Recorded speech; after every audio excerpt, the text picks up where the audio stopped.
So the way the query would look would be another from clause.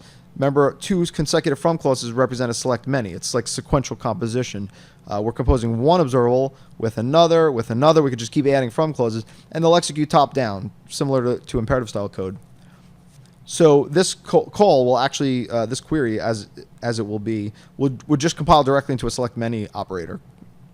So anyway, so when the client arrives from client and whitelisted, and for each client, we'll send the password request to the client asynchronously and await the response. The password response is obviously going to contain the password. So we could just say from password in, and now we need an API to call, which we know, because I already described, is going to return a task of string or whatever. But where do we put the API? So we don't want to spend too much time on that. I would say that perhaps, we're in the object-oriented world as well. Why not have that on the client type itself? We'll say client.send, let's say send password request async. Async, just a common pattern for naming methods that return a task.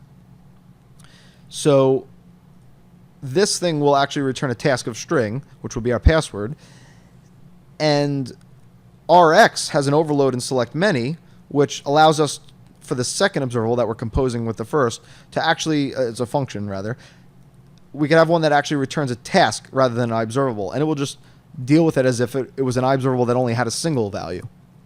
Now, there's one gotcha here that's fairly important to point out, although in our case it's not going to be it's not going to be important. In most cases it's actually not, but when it's important, it's really important. And that is to say, when you're interoperating between observables and tasks in Rx, you can see how elegant it is, and this is a little misleading in some cases, with SelectMany especially, I think. So it's really nice that you could do this, but keep in mind that the threading context that you're in will likely change. It's practically guaranteed. And the reason for that is because of the way tasks are implemented, the way the task APIs are implemented, and the way Rx is using them, actually. So that doesn't affect us here because Rx is a free threaded API to begin with. It doesn't care, we're not introducing any concurrency here. We're not even asking to introduce concurrency here in our async call. We would be fine if this returned synchronously and if Rx allowed it to execute synchronously. Rx doesn't care. The SelectMany operator doesn't care. The task implementation itself will probably introduce concurrency here, though. And that's, it will probably call back on a separate thread, a pooled thread, actually. And that's perhaps a little surprising if say you're running this query or running this query on a UI thread, and you know that you're going to be on the UI thread up till this point, and this async method captures the sync context and runs on the UI thread. It's likely that you're still going to continue the query on a pooled thread, and that might be surprising, especially in a UI context. But in a context like this, like in a server side, it doesn't really matter to us, right? So we might have one thread that pushes in the client. It's probably an IO completion port coming from a socket or something like that. And then we're going to immediately send another message out over the socket, probably a duplex socket, right? We'll send a message back to the client. And then that's it. The thread of execution that was invoking this, pushing this notification in, we return to that caller and it does whatever it needs to do. At some point in the future, the password is received and then Rx will continue, the SelectMany operator will just continue the query. But because we're using a task in this case, we're not actually doing, hypothetically we're using a task, we probably will. The task mechanism will probably marshal the callback onto a pooled thread. So even if our implementation of the async, which again probably doesn't defy your expectation already, but if you are on a UI thread and this async method was implemented so that it runs on the UI thread and captures the sync context, you would still be, this code here in the select would still be executing, its continuation will be executing on a pooled thread, very likely. So it might be surprising in that scenario. But Rx is free threaded, so it doesn't matter that the thread that we're getting in the select is a different thread from the thread that we're on when we invoke this client send password request async. So it doesn't matter, right?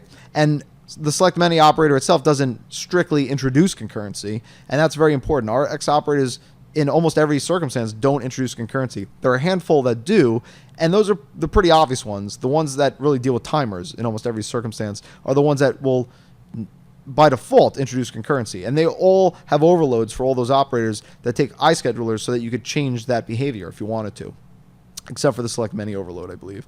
So that's, again, it's kind of an odd man out there.